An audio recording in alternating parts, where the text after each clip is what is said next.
మురళీ నాయక్ చిన్నవాడైన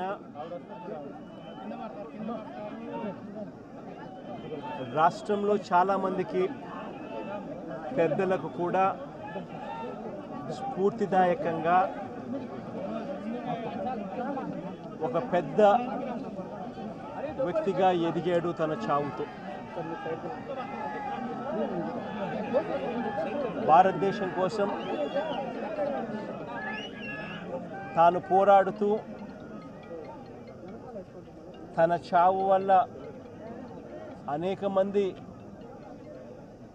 మిగిలిన అన్నదమ్ములు అక్కచెల్లెమ్మలకు రక్షణిస్తూ తన ప్రాణాలు కోల్పోయాడు.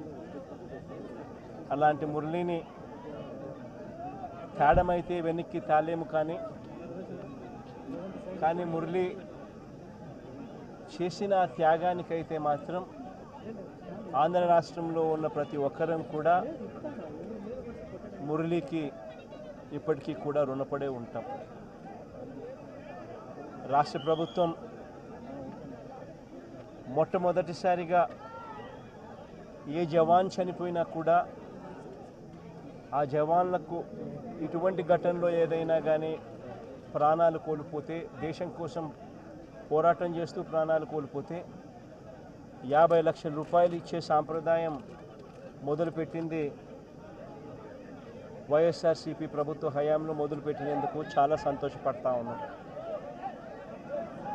ఆ సాంప్రదాయాన్ని కొనసాగిస్తూ ఇప్పటి ప్రభుత్వం కూడా 50 లక్షల రూపాయలు మురళి కుటుంబానికి ఇవ్వడానికి ముందుకొచ్చినందుకు ఈ ప్రభుత్వానికి కూడా కృతజ్ఞతలే.